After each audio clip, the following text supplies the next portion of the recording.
Amie, I wanted to share with you some thoughts about gurus and why not about yoga teachers.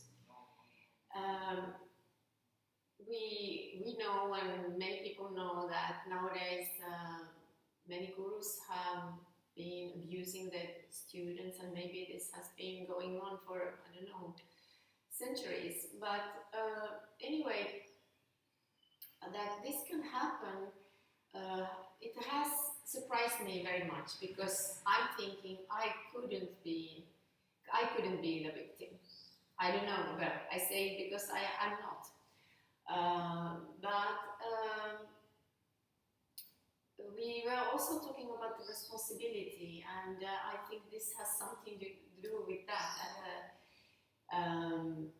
If the guru or the yoga teacher is not responsible, is abusive, so what is left is like the responsibility of the student, nothing else. Because if both are being irresponsible, so the thing will happen and the abuse will take place. So we need only one person being clear, and that's enough.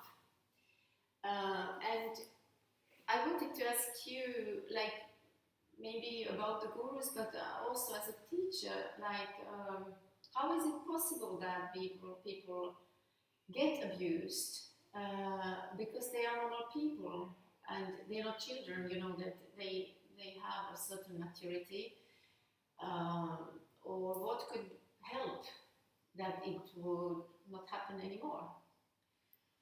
I think, well, I have no background in psychology, but there's definitely a psychological aspect to it. I think that when it does happen, there's the guru who is somehow feeling some kind of need to feel like worthy, or feel a need of feeling like they want this power because deep down they don't feel that they are good enough or have enough. And it's almost, I think they perceive it as love, maybe as well. And I think the same thing for the student who falls into that trap is they're also needy in the way that they feel that somebody else has something to give them that they don't have. Yes. And they'll do anything to have that, whether it's an answer to a question, whether it's to feel worthy. Maybe the teacher's going to ask them to do favors for them. Yes. Maybe they're going to get extra attention. Maybe the teacher will show sexual interest. Any of these things. That student had some kind of unmet need as well, I think, to feel, wow, they're noticing me, and they're an important person, and this is amazing. Like, I'm so excited. I feel special, you know. And so that need of feeling special and loved and seen, or they think they're going to be saved. They're going to have enlightenment or whatever they think they're going to have. Then they kind of have that kind of there's their consent is there. They're agreeing. And the guru, I think, I don't know what a guru feels like to make those decisions to take advantage of people. Because I told you last night that I've had situations where students have talked to me in a way where they were giving their power to me, and I didn't like how it felt, but it gave me insight into what it must feel like. Yes. When you want that, when you want a student to be like, wow, you're amazing, and I need to be with you more. And if you feel like you want to take advantage of someone, yes, then that's, you can do it. Yeah. And as responsibility, as a teacher, that I don't want to have power over my students. It doesn't feel good. Yeah. So we have that, and you have that too, that boundary that you can sense when someone wants something from you in a way that's not going to be helpful for them and it can hurt them. And most likely those students that we don't give that, they'll go to someone who's going to.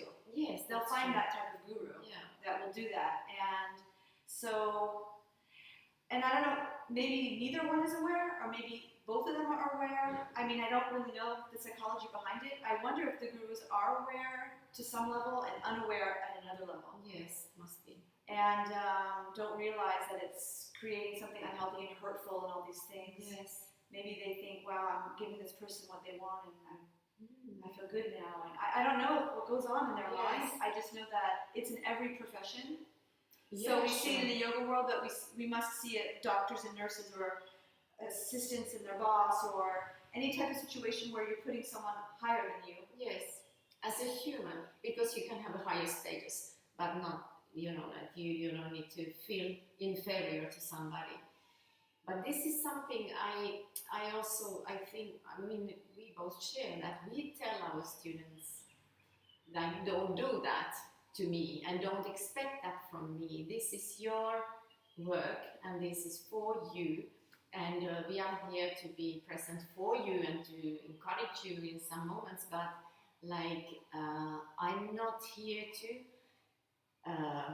because I need you, and I'm not here to feed you, but because there is something that is similar to that. You help them and they are grateful because if it helps them. But then the boundaries are so important, and also this information that this is your work, keep it, your responsibility, and in every little thing, because then it's clear it can never happen like this, and you don't even have to talk about gurus, because I can see this. I've seen personally, I haven't experienced it with male teachers, but the same male teachers I haven't experienced it with. I've heard that they have been flirting and doing things, giving signs to my female friends, because maybe they were more, not needy, but there was something different. So I never saw this because I don't have this kind of tendency. And that's why I think as a yoga teacher, we also have a place to put words on that and say that even if these people go away to find a teacher that can abuse them, but they know that there are teachers who said, I'm not gonna, Yeah. and you're not going to get this from me in any situation. Yeah. And something from that remains, that this is a good thing, because the victims also, they very often have this different background. They have been abused, and that's why it's normal for them. And And I think there's something with our authentic power, the kind of power we have in ourselves as teachers or students. And if we're the type of person that feels that we have to get our worth and value from the outside. Yes. This power where it's going to come from me taking something from the outside, and then the student thinking, I'm not strong enough or I'm not this enough, I'm going to get my power from them. Yes. Then that also brings that they're both feeding that power. Yeah. Coming from a place because they don't feel that they have that already. Yes, that's true. Yeah. And this is like when people have followers and fans in yoga, it's not, very often it's not a healthy way, you are being a teacher for me, but there is something that is getting fed mutually, that is unhealthy. Because otherwise you can't really follow somebody, because it's in you. And everything, of course, somebody can help you a little bit, but not the whole life you are going with somebody. And so this, I think, is important for a yoga teacher, to tell people constantly and repeat again and again that they really have it in themselves. All the power, even if it's not in their hands now, but it will be. So it's there, so don't look for in any other place. And but I know we both do that.